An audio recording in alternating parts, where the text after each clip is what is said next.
Boa noite a todos. Estamos gravando durante a tarde, mas sabemos que nossos irmãos estarão nos assistindo do Presença Espírita durante a noite. Muitos de nós, principalmente nesse período em que vivemos, nos perguntamos por que encarnamos, por que nós nascemos, por que estamos vivendo aqui neste momento. Qual o objetivo da nossa encarnação? Será que somos grandes missionários? Será que temos alguma coisa a espiar, alguma coisa a provar? Para isso, a doutrina espírita vem nos dar um direcionamento para as questões de ordem existencial.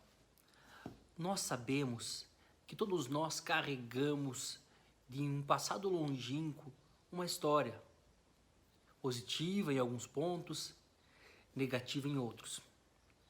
Muitos de nós já venceram algumas etapas do caminho, já se prepararam para um porvir glorioso.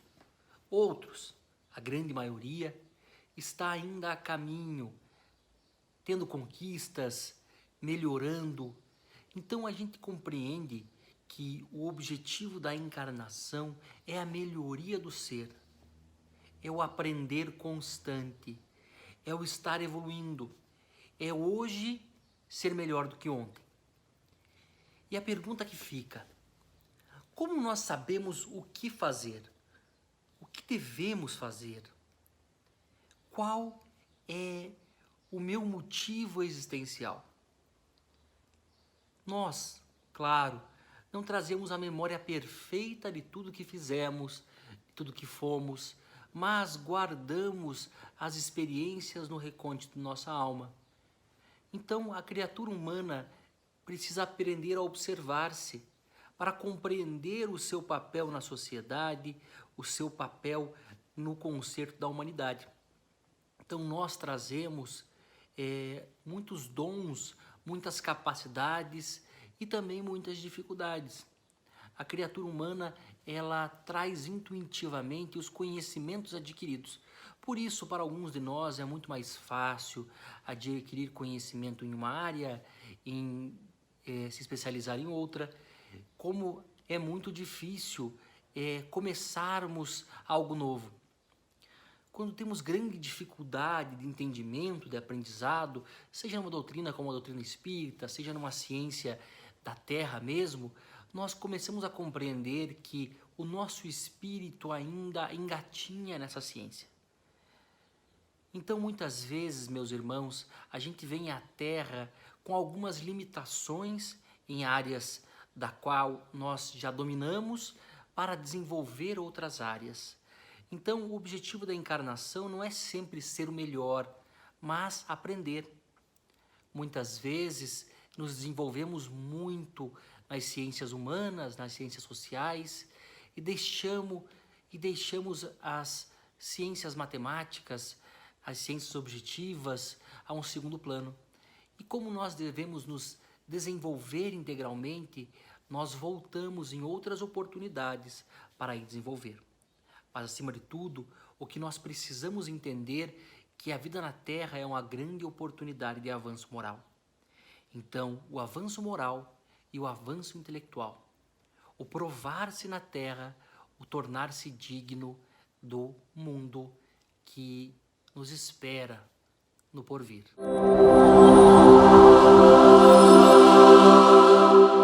Muitas vezes nos perguntamos: o que é o espírito?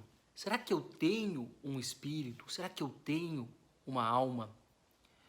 Nós falamos a vocês que você não tem um espírito. Você é um espírito que nesse momento está revestido de matéria, que tem um corpo. Então a tua alma, o teu espírito, esse viajor do infinito, ele vem de outros lugares para habitar essa estrutura física e desenvolver suas potencialidades. Mas da onde estamos vindo e para onde vamos?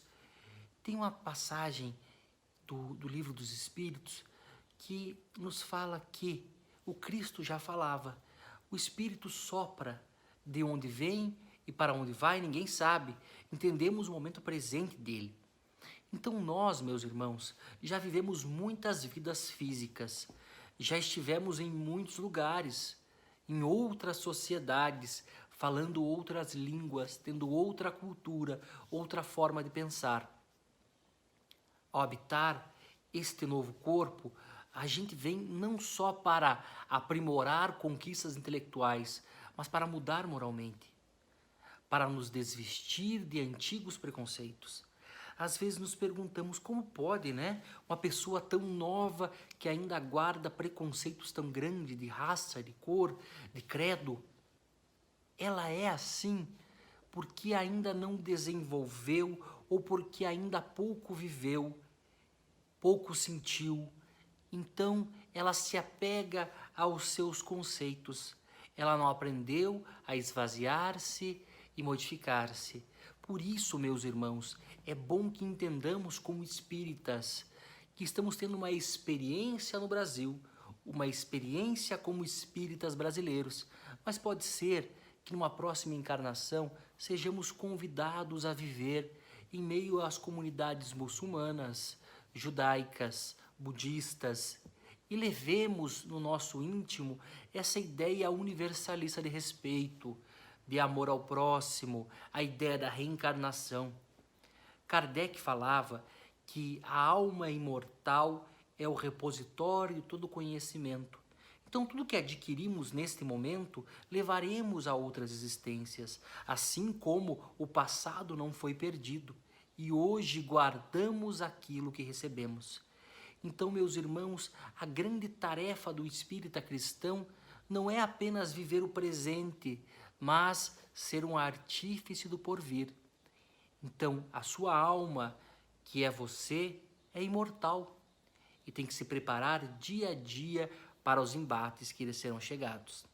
Sabemos que a missão do Espiritismo não é se tornar a religião do futuro, mas sim o futuro das religiões, com as almas preparadas em todos os recantos do orbe, levando as ideias de liberdade, de igualdade, de fraternidade, de sobrevivência, de reencarnação, de transmigração.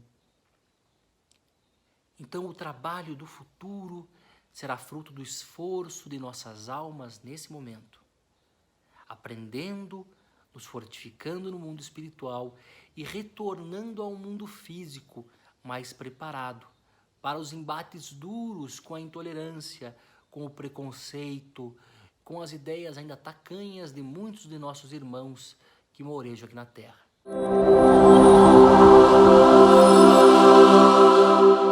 E como se dá a encarnação?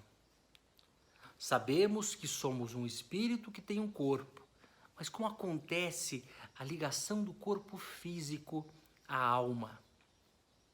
Para isso, precisamos visitar um pouco André Luiz, nosso querido irmão, que escreveu as obras, a série de obras A Vida no Mundo Espiritual, ou conhecida como Série André Luiz. Então André nos fala de todo o preparo que acontece antes da reencarnação. Então, para todos nós existe um projeto. Esse projeto podemos ser partícipes ou não, dependendo do nosso ponto evolutivo. Quanto mais evoluídos formos, mais participantes somos do processo.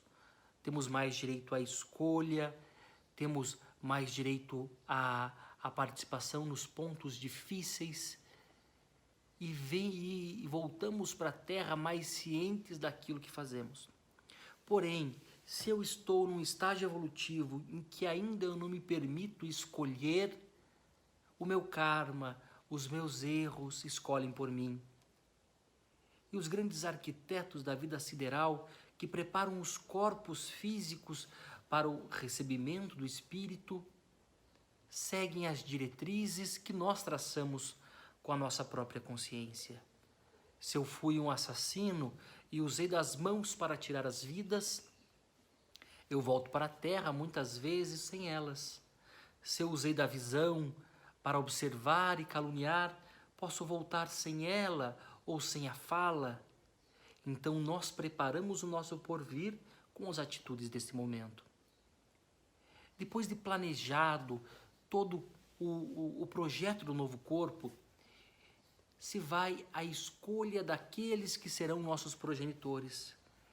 Estes podem ou não podem ter uma ligação de passado conosco.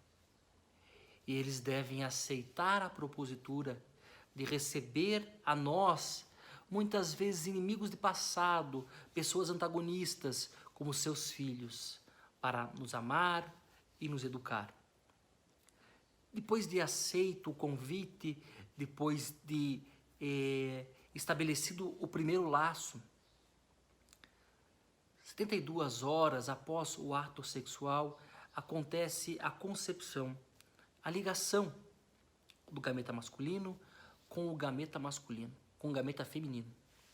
E a impulsão que se dá ao espermatozoide, que muitas vezes as pessoas não compreendem como um espermatozoide com problemas vence a corrida, porque ele recebe um influxo magnético da criatura que se liga a ele, porque ele carrega a carga genética necessária às suas necessidades, sejam elas necessidades positivas ou expiatórias, e aí se liga ao gameta feminino, formando a célula ovo.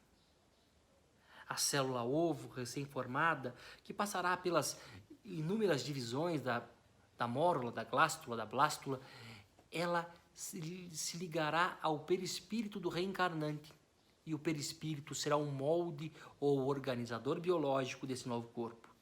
Então, tudo que acontece com o corpo físico tem a impulsão e é uma cópia do perispírito, o organismo do ser reencarnante. Então, aqui na Terra, nada mais temos do que moldes do que existe verdadeiramente no mundo espiritual.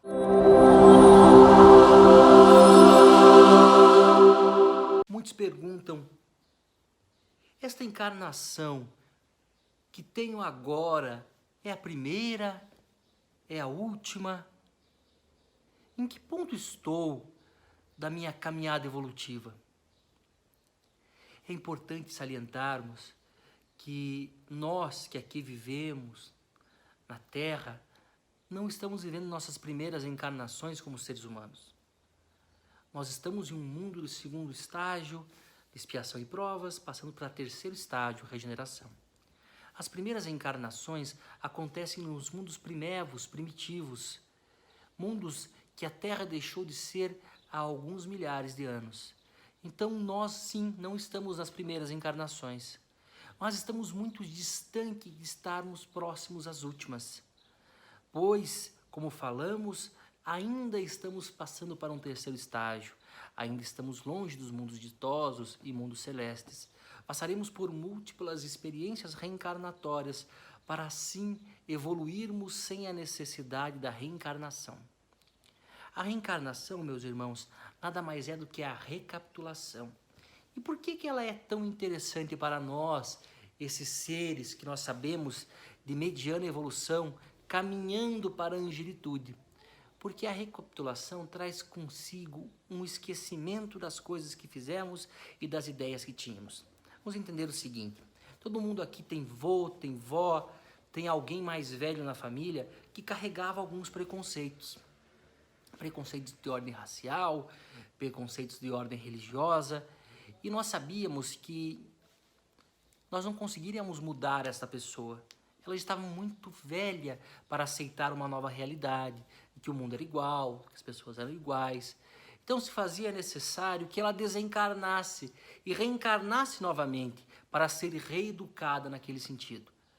Então as múltiplas experiências e as recapitulações servem para que nós possamos aos poucos nos livrar desses atavismos. Então, estamos distantes da nossa última encarnação? Estamos, pois grande parte de nós ainda carregam preconceitos, ainda carregam ideias preconcebidas, ainda carregam imperfeições que não vão se resolver em apenas uma encarnação. E a nossa escala de perfeição é uma escala de perfeição relativa à Terra. Os espíritos falam que existem coisas além da Terra que nós nem imaginamos. Então é impossível nós atingirmos a perfeição total aqui ainda, neste orbe. Assim como seria muito difícil para uma criatura que viveu nas eras primitivas aqui na Terra, compreender o ponto que chegamos na evolução, ou naquele ponto chegar a nosso grau de pureza, de modificação, porque se vive em um mundo primevo, é necessário atitudes primevas. Nós hoje somos incapazes de tirar a vida de alguém, de fazer mal a alguém, coisa que era necessário nas primeiras eras da Terra para garantir a própria sobrevivência. Então assim se dão as coisas não acontecem não observando o tempo e a maturação das criaturas. Então não nos preocupemos se estamos na última ou na primeira encarnação, mas façamos desta a encarnação mais importante. Todos nós hoje temos a oportunidade de vivenciar o bem e garantirmos para nós a felicidade futura, fazendo a felicidade de nossos irmãos de caminho. Eu espero que Jesus abençoe cada um de vocês. Muito obrigado.